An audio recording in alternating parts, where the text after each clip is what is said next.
Hey, how you doing? It's DecepySwag, and today we got a light video for you all. It's the week of EVO 2025 Vegas, and so folks are getting ready to head out to this major event, and with this event comes the prospect of some potential news for the fighting game genre. Now, I won't be going over every single game that'll be at the event, just mainly the ones that interest me really. But before we get into it, as always, if you're new and enjoying the content, then please be sure to like, comment, and subscribe for more, and don't forget to tap the bell icon. Helps the channel out a ton, and the support is always appreciated. Now, let's get into what we could possibly expect from EVO Vegas 2025. So to get things started, we got Capcom, and we're talking about Street Fighter 6. Sagat's trailer has been out for a little bit now, and since then, we've actually been getting gameplay videos from not just Capcom going over his moves and their breakdown, but also gameplay match footage from other channels as well. Granted, it's mainly CPU versus CPU footage, but hey, it's better than nothing. This by far is the coolest he's ever looked, and I'm definitely going to be giving him a try come release. More than likely what we could expect is some kind of trailer for his World Tour mode update, costumes, missions, the essentials. However, after that is the chance that maybe we see some kind of teaser for Capcom's secret agent mom, C. Viper. She is the next character to come after Sagat, and out of all the characters announced for Season 3, I'd say she's the most anticipated out of the lineup. Her new redesign looks amazing, and like the rest of you all, I'm extremely curious about what Capcom will do with her moveset in Street Fighter 6.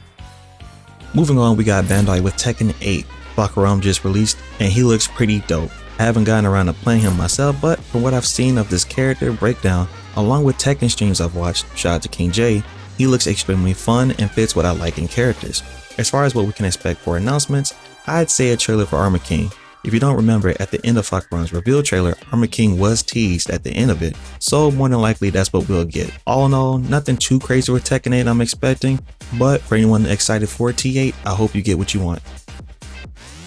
With this sudden wave of tag fighters, we have one that I think has more anticipation for it than even 2XKL, and that's Marvel Tokon, the 4v4 tag fighter with Marvel characters, developed by Arc System Works and headed by Sony and Marvel. Since this game initial reveal, Sony has been slowly giving out info of the game, a couple interviews here and there, a few posts there, nothing too crazy as far as information goes. However, with EVO coming this weekend, this would be a great time to make an announcement, not to mention they will have a station for people to play the game.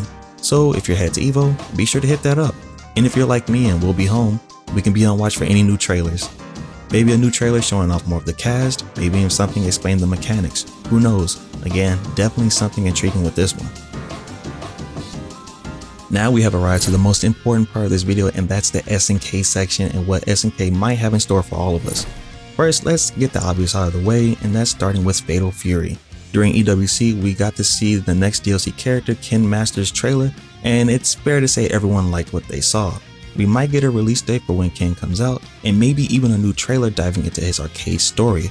A lot of implications for CVS3, and I'm hoping that possibly we get an announcement for costumes, but that might be reserved for SWC in October. Personally, I would love to see just a small teaser for Joe Higashi. He is the next character after Ken, and that's my boy, so I gotta have my Muay Thai. This next part for SNK is in regards for KOF, and stay with me because I've been having these thoughts, and it might be a long shot, but hear me out. Over the past 2 weeks, SNK have been posting about anniversaries for KOF 95, 96, 97, 98, 99, and other titles of theirs. I'm thinking that maybe, just maybe, we will get an announcement of some kind of KOF collection. Be it a KOF collection with a rollback for most of their games like KOF 11, Neo Geo Battle Coliseum, Neo Wave, and others. Again, it's a long shot and this could be teased at SWC instead, but I'm not ruling things out for an announcement at EVO this weekend. The community have been begging for some kind of collection from SNK, and this would be a great time to do it. Well yeah, those are all the major things to look forward to from me personally. We still have potential news for Grand Blue Versus. They just released Galleon and she looks cool. The new Invincible Tag Fighter, Invincible Versus. Maybe some kind of trailer for 2XKL for folks hoping for that. Under Night 2 with Azumi on the way. Plus, we got MVC2 tournament to watch and enjoy tomorrow. And last but not least, we might get some Virtua Fighter 6 news. Just a chance. So all in all, a good time to be had. But as always, we reached that part of the video where I ask you all an important question, and that's, what are your thoughts? Are you looking forward to anything specific at EVO this weekend? What tournaments will you be watching? Comment down below and let me know. But next time, DecepySwag. Later.